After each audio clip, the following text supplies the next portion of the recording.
Casse-tête, devinette, mots croisés. Mario Dumont a la solution à tout.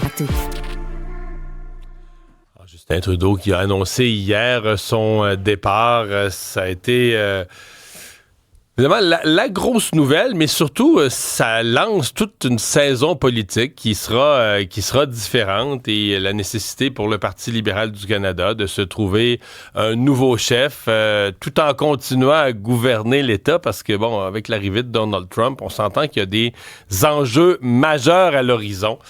Jean-Yves Duclos, député de Québec pour le Parti libéral du Canada, lieutenant du Québec, ministre des Services publics et de l'Approvisionnement, est avec nous. Bonjour, M. Duclos. Bonjour, M. Dumont, et bonjour à tous ceux qui nous écoutent. Ça n'a pas été une surprise hier, là? Je vous dirais que je l'ai appris un peu avant vous, pas beaucoup avant vous, parce que la décision... Oui, mais durant le temps des fêtes, vous doutiez que c'était fini, là, non?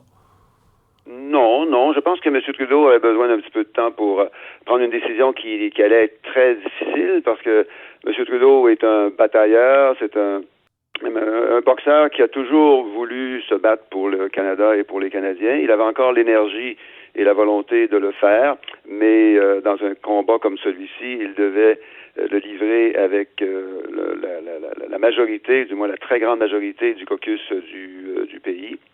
Et il a senti à la fin là, que c'était pas possible de continuer à gérer des divisions internes et qu'il devait consacrer toutes ses énergies à la gestion du pays, à défendre les intérêts du Canada, entre autres dans le contexte que vous avez évoqué, celui de la venue prochaine du président Trump. Qu'est-ce que vous répondez à ceux qui disent que tout ça, là, le fait qu'il ait tiré, que ce soit accroché au pouvoir, et là, il laisse hier, donc il devient un premier ministre sortant, là, qui reste là temporairement le temps qu'on en trouve un autre. Qu'est-ce que vous répondez à ceux qui disent, mais quelle situation de faiblesse, là, au moment où Trump arrive, au moment où le Canada est menacé économiquement de tarifs, le Canada a jamais été si peu défendu, a jamais eu un gouvernement aussi affaibli? Je pense que c'est une mauvaise lecture de la situation. La première chose que je dirais, c'est que le sentiment que beaucoup d'entre nous avons éprouvé hier, c'est un sentiment combiné de tristesse et de gratitude, parce que M. Trudeau, comme beaucoup d'élus, vous avez été un élu, vous aussi, M. Dumont, a beaucoup donné au cours des dernières années pour défendre le pays, mais c'est aussi une grande gratitude que beaucoup d'entre nous avons exprimé et senti hier, parce qu'il a énormément aidé à défendre la classe moyenne, à réduire la pauvreté, à lutter pour une économie qui travaille pour tout le monde, les changements climatiques, la réconciliation, l'allocation pour les enfants, et ainsi de suite. Mais pour répondre peut-être plus directement à votre autre question, je pense que les gens ont pu noter que durant les dernières années avec M. Trudeau, il a été là pour, entre autres, le premier mandat du président Trump, où on a appris à connaître le personnage. On sait de qui il s'agit. On connaît depuis déjà plusieurs semaines et même plusieurs mois les gens qui vont l'entourer et travailler avec lui dans la nouvelle administration. On les a rencontrés, y compris dans les derniers jours aux États-Unis. On se prépare à sa venue depuis plusieurs mois. On a évidemment des liens étroits avec nos alliés aux États-Unis pour bien faire comprendre à l'administration américaine que des frais de douane seraient très nocifs pour les consommateurs et les travailleurs américains. Donc, on est préparé, on est prêt, et M. Trudeau, en consacrant toutes ses énergies à cet enjeu et à d'autres enjeux aussi qui vont continuer de nous occuper au cours des prochains mois, bien, je pense fait le bon choix en laissant à quelqu'un d'autre, un nouveau chef ou une nouvelle chef, le soin de préparer la prochaine campagne qui va être effectivement difficile, mais aussi très importante pour l'avenir du pays. Pour la succession, pour la suite des choses, d'abord, vous n'avez pas de velléité de devenir chef du Parti libéral? Non, moi j'ai déjà une grande chance d'avoir déjà beaucoup de travail que je fais avec mon équipe, y compris pour la région et pour la circonscription de Québec et pour le Québec au complet.